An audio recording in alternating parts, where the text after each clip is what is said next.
जय माता जी, वंदे मातरम, भारत माता की जय। राजेंद्र फौजी, infantry soldier, retired in Rajputana rifles. કાલે જે उग्रवादी घटना, मैं उग्रवादी घटना नहीं बोलूँगा, ये जिहादी घटना है। अगर उग्रवादी घटना होती तो जो लोग एक एक को पकड़ के उसका धर्म पूछकर गोली मार रहे थे, अगर वो आतंकवादी होते, उग्रवादी होते, तो वो किसी का धर्म नहीं पूछते, वो सभी को गोलियों से मार देते थे। क्योंकि मैं 8 साल कश्मीर में रहा हुआ हूँ। जहाँ ये घटना बनी है पहलगाम, उसके पास में ही कुलीगांव है, इसके बाद पूरा पीर पंजाल पहाड़ी है। मैं 18 राष्ट्रीय राइफल में 3 साल रहा हूँ, जो कुलीगांव में पोस्टेड थी। तो हमारा काम यही था, इन हरामजादों, इन हरामी जो उग्रवादी वो है, उनको ढेर करना। बात अभी यहाँ ये आती है कि ऐसी घटना क्यों हुई। अभी जो भी घटना बनी है, पूरा देश अभी सदमे में है। पूरे देश के लोग, सारे लोग मोमबत्ती जलाएंगे, सारे लोग जय श्री राम कहेंगे, इनको फांसी दो, इनको सख्त से सख्त कार्रवाई करो। मतलब सवाल ये नहीं है, सवाल ये है कि ये उग्रवादी घटना बनी क्यों। आज मैं इसके बारे में बताना जा रहा हूँ। मैं ये बताना चाहता हूँ कि ये लड़ाई उग्रवादियों की है ही नहीं, ये लड़ाई पाकिस्तानी आर्मी की है। क्योंकि पाकिस्तानी आर्मी ही उग्रवादियों को ट्रेनिंग दे रही है। जब तक हमारे प्रधानमंत्री, जब तक हमारे गृह मंत्री, जब तक हमारी तीनों फोर्सेस कोई ऐसा ठोस, जब तक भारत ऐसा कोई ठोस निर्णय नहीं लेगा, तब तक ऐसी घटनाएं कोई आएगा, 5-6 आएंगे, 30-40 को 50 को मार के चले जाएंगे। फिर हम इनको पकड़ के मार भी देंगे तो क्या मिलेगा हमें। तो जहाँ तक मैं एक रिटायर्ड फौजी हूँ, जहाँ तक मेरे दिमाग में बात आती है, जहाँ तक अगर मेरी बात है, मैं मेरा बोल रहा हूँ, भारत सरकार को पाकिस्तानी आर्मी, मैं ये नहीं बोल रहा हूँ कि डायरेक्ट तुम किसी के ऊपर युद्ध कर दो, मगर इंडियन आर्मी है, सिर्फ रिपब्लिक आर्मी सिर्फ परेड करने के लिए थोड़ी है। आर्मी को आदेश दो, और जो जहाँ जम्बी पीओके में जो भी जितनी भी बॉर्डर है, उस तरीके की हालात कर दो कि जब तक पाकिस्तानी आर्मी की, जब तक उसकी रीढ़ की हड्डी नहीं टूटेगी, जब तक वो हरामी, क्या नाम है उसका, पाकिस्तानी आर्मी चीफ मुनीर, जब तक मुनीर, सारा इसमें सबसे जिम्मेवार Pakistani army chief general Munir है, जब तक इसकी रीढ़ की हड्डी हम भारतीय सेना नहीं तोड़ेगी, उग्रवाद खत्म नहीं होगा।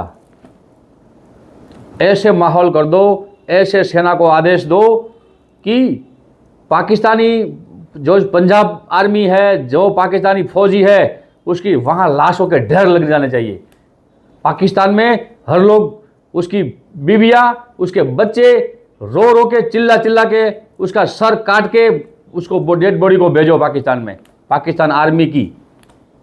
जब ऐसी हालत करोगे, आइडेंटिफाई करना पड़ेगा कि ये हमला पाकिस्तान ही ने, आर्मी ने ही किया है। इसमें सैयद सलालुद्दीन उग्रवादी का कोई रोल नहीं है। इसमें अगर हम कोई बोले कि ये लश्कर तैयबा है, ये सबका इसमें रोल है, ये इसका रोल नहीं है, ये तो सिर्फ बहाना है। मेन चीज़ है पाकिस्तानी आर्मी। और हमें आइडेंटिफाई करना पड़ेगा कि ये जो 32 लोगों की हमने जान गुमाई है, जो हमारे 32 लोगों को कत्लेआम किया है, उसका जिम्मेवार पाकिस्तान ही है, पाकिस्तान आर्मी है।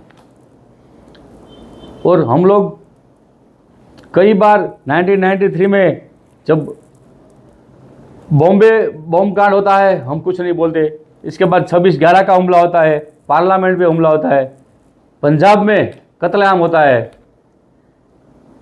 इसके बाद कश्मीर में 5 लाख हिंदुओं को वहाँ से भगा दिया जाता है।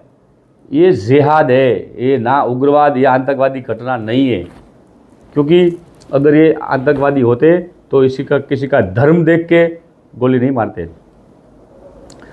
मैं कई बार ऐसी बातें बोलता रहता हूँ क्योंकि हम लोग में बहुत कमियां हैं।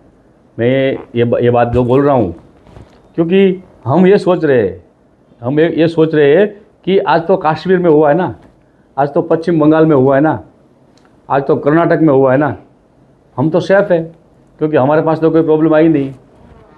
मगर मैं ये आज डंके की चोट पे ये बात बता रहा हूँ कि अभी भी आपके पास समय है।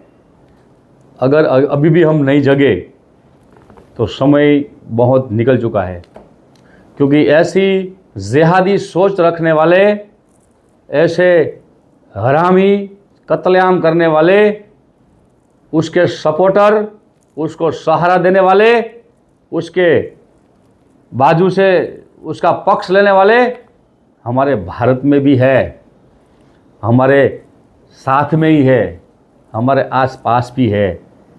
वो सिर्फ समय की राह देख रहे, वो सिर्फ समय की इंतज़ार कर रहे कि कब समय आए और हम हमारा रूप दिखा दे। तो ये मत सोचना कि ये घटना पहलगाम में हुई है, ये घटना मुशर्रफाबाद में क्या था, मुशर्रफाबाद, हाँ, ये बंगाल में हुई है। मुशर्रफाबाद जो भी बंगाल में घटना, जो वहाँ से 500 हिंदुओं ने पलायन कर दिया। क्यों पलायन करना पड़ता है? जहाँ जहाँ संख्या घटी वहाँ से हिंदुओं का पलायन।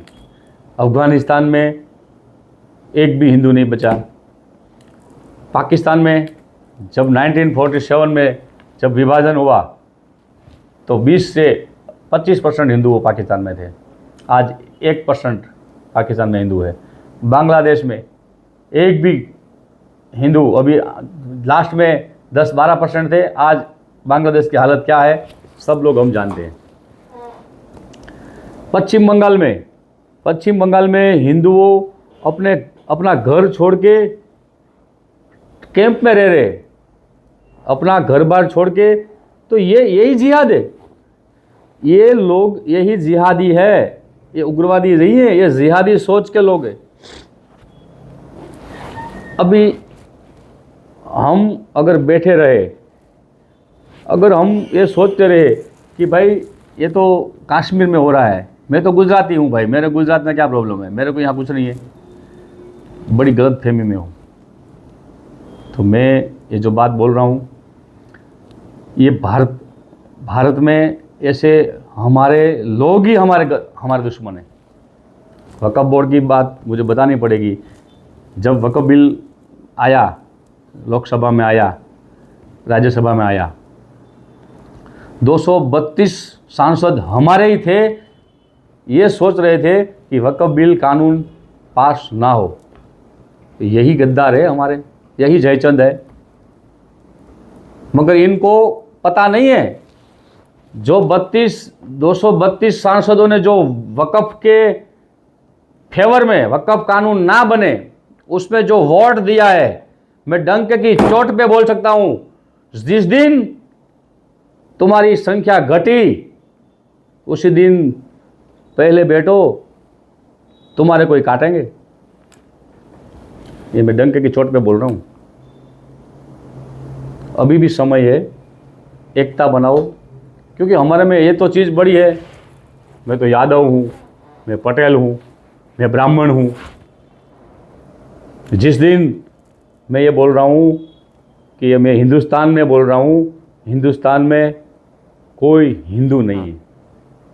हिंदुस्तान में मैं अब क्यों बोल रहा हूँ हिंदू नहीं है, इसलिए कि हिंदुस्तान में कोई ब्राह्मण है, मैं बनिया हूँ, मैं क्षत्रिय हूँ, मैं राजपूत हूँ, मैं जाट हूँ, मैं ठाकुर हूँ। जिस दिन हम सब ने ये बोलना चालू कर दिया कि मैं हिंदू हूँ, उस दिन इस राष्ट्र को हिंदू राष्ट्र होने से कोई नहीं रोक सकेगा। उस दिन हिंदू राष्ट्र होगा। अभी कई लोग सोच रहे होंगे, कई बात बोलते हैं कि हिंदू राष्ट्र की क्या ज़रूरत है। हिंदू राष्ट्र की इसलिए ज़रूरत है कि अगर राष्ट्र पूरे विश्व में कितने कंट्री है, सभी अपने अपने अपना अपना राष्ट्र है, सभी जो भी है, यहूदी है, अमेरिकन है, जो भी है, उसका अपना अपना राष्ट्र है। सिर्फ एक हम हिंदुस्तान ही ऐसा है, एक हिंदुओं के लिए कोई हिंदू राष्ट्र नहीं है। मुसलमानों के लिए पाकिस्तान हो गया, बांग्लाओं के लिए बांग्लादेश हो गया, अफगानिस्तानी थे उसके लिए अफगानिस्तान हो गया। तो सिर्फ हम लोग ही ऐसे हैं। और हम लोग क्यों हैं ऐसे? क्योंकि हम हिंदू है ना। आज मेरे को बोलने दो, आज मेरे को कोई टाइम की कमी नहीं। आज मैं ऐसी बात बोल रहा हूँ कि सबसे ज़्यादा हम हिंदू लोग इतने स्वार्थी है कि खुद को, उसको किसी और की कोई चिंता नहीं है, राष्ट्र की कोई चिंता नहीं है, सिर्फ अपना बिजनेस देखना है। घर आया, खाना खाया, सो गया। अगर रामनवमी का त्यौहार आ रहा है तो उसके माँ बाप ही उस रामनवमी के, जो भी हमारे हिंदू के त्यौहार है, उसके बारे में उसके माँ बाप ही उसमें त्यौहार मनाने की खुशी नहीं महसूस करेंगे तो उसके बेटों, उसके लड़कों में वो संस्कार कहाँ से आएंगे? क्योंकि हम लोग ही है। हम लोगों ने भारतीय संस्कृति को आज क्या बना दिया है। आज आप कोई सा भी त्यौहार देख लो, हमारे हिंदू त्यौहार देख लो, सारे त्यौहार देख लो। नवरात्रि से ही मैं चालू करता हूँ। अगर नवरात्रि के 9 दिन माँ भगवती की, माँ भवानी की आराधना करने की होती है, तो हम लोग 9 दिन क्या करते हैं? सिर्फ नाचना गाना, सिर्फ नाचना गाना को ही हमने, हमारा त्यौहार को हमने नाचने गाने के साथ ही जोड़ दिया है। हमारा सिर्फ नाच के गाए आ जाओ, त्यौहार है, एंजॉय करके आ जाओ, अपने संस्कार, अपनी संस्कृति भाड़ में जाए। तो हिंदू की जो दुर्गति होगी और हो रही है, उसके लिए सिर्फ हिंदू ही जिम्मेवार है, हम ही जिम्मेवार है। क्योंकि जब तुम्हें अपने राष्ट्र के बारे में, तुम्हें अपने संस्कृति के बारे में अभिमान नहीं है, तुम्हें अपने सांस्कृतिक, हमने 4 वेद है, हमारे 18 पुराण है, जो उसके बारे में तुम अपने बच्चों को ज्ञान नहीं दिखा रहे हो, अपने बच्चों को कभी संस्कार की बात नहीं करते हो। किसने मना किया है? क्यों बोलते हो? मुसलमान के बच्चे हैं, सारे कलमा पढ़ना जानते हैं, कुरान जानते हैं, हमारे को किसी ने मना किया है क्या? अरे भाई, मेरी बात सुन रहे हो तो अगर मेरे को बताओ, अगर हमारे बच्चे को गीता जी पढ़ने के लिए, रामायण पढ़ने के लिए किसी ने रोका है क्या? क्यों नहीं पढ़ाते हो? क्यों? क्योंकि हमारी ऐसी सोच बन गई है, इंग्लिश, मेरा बच्चा इतना हाई एजुकेशन कर ले, इतना अंग्रेजी पढ़ता जाए और अपने माँ बाप को भूल जाए, अपनी संस्कृति को भूल जाए, अपनी विरासत को भूल जाए, अपनी राष्ट्र भावना को भूल जाए, अपने देश भावना को भूल जाए। क्यों? ये हम ही जिम्मेवार हैं। अगर हमारा बच्चा, सिर्फ हम ऐसा एजुकेशन ही दे रहे, कॉन्वेंट स्कूल में पढ़ा रहे। कॉन्वेंट स्कूल का मतलब क्या होता है? कॉन्वेंट का मतलब होता है, ये 100-150 साल पहले की ये कॉन्वेंट स्कूल की स्थापना कब हुई थी आप देख लेना, जहाँ तक मेरा नॉलेज है। कॉन्वेंट स्कूल इसलिए बनाई गई थी इंग्लैंड में।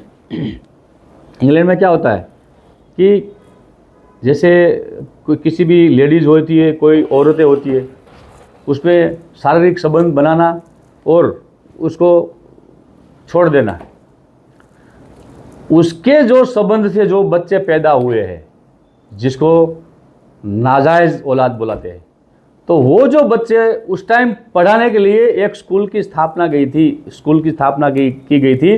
उस स्कूल का नाम रखा था कॉन्वेंट स्कूल। कॉन्वेंट स्कूल का मतलब ये होता है जो इसमें जिसका कोई माँ बाप नहीं है, जो कोई लावारिस बच्चा है। ये बच्चा उस स्कूल में विदेशों में पढ़ते थे। मगर आज देखो हमारे यहाँ बच्चे पैदा भी नहीं हुआ है तब उसका नाम उसके मम्मी पापा कॉन्वेंट स्कूल में एडवांस में लिखवा के आ जाते हैं कि मेरा बच्चा 2 महीने के बाद डिलीवरी होनी है, इसके बाद 3 साल के बाद 2 साल के बाद मेरा बच्चा यहाँ पढ़ने आएगा। क्योंकि हमने संस्कृति की, हमने संस्कार की, हमारे धार्मिक जो भी हमारी परंपरा है उसमें तो हमको इंटरेस्ट ही नहीं। क्योंकि सिर्फ एक ऐसी बात हो गई है कि सिर्फ बस एक ईगो ऐसा ईगो चल रहा है कि मैं मेरे पड़ोसी को क्यों बुलाऊं, अगर वो कोई प्रॉब्लम में है। नहीं, मैं तो इतना पैसा वाला हूँ। आज हिंदुओं के मन में क्या है? फितूर है। क्या फितूर है? मेरे को क्या ज़रूरत है? आज जो पैसे वाले लोग हैं, जो अपने आप को अमीरजादे समझते हैं, वो भगवान की आरती में मंदिर नहीं आते। वो अपने पूजा भी नहीं करना, ये सोच रहे हैं कि ये तो गरीब लोगों का काम है, हम तो एजुकेटेड है। तो ये बड़ी विडंबना की बातें हैं। आज मैंने काफ़ी बातें बोल दी और ये बड़े दुख के साथ इस उग्रवादी घटना की मुझे बड़ा दुख हो रहा है। तो जब तक पाकिस्तानी आर्मी की हम रीढ़ की हड्डी नहीं तोड़ेंगे, जब तक हम मुनीर का सर काट के नहीं लाएंगे इंडिया में, और जब तक भारतीय सेना उसके ऊपर ठोस कोई फौजी कार्रवाई नहीं करेगी, तब तक ऐसी उग्रवादी घटना होती रहेगी। इसलिए बातें छोड़ो, सेना को आदेश दो और रणचंडी का आह्वान करो। बस अब रणचंडी बनना पड़ेगा। और हमें गीता जी में भी यही सिखाया है कि अगर ज़रूरत पड़े तो बांसुरी भी बजाओ और ज़रूरत पड़े तो चक्र भी हाथ में लो। तो अभी चक्र लेने का समय आ गया है। वंदे मातरम। भारत माता की जय।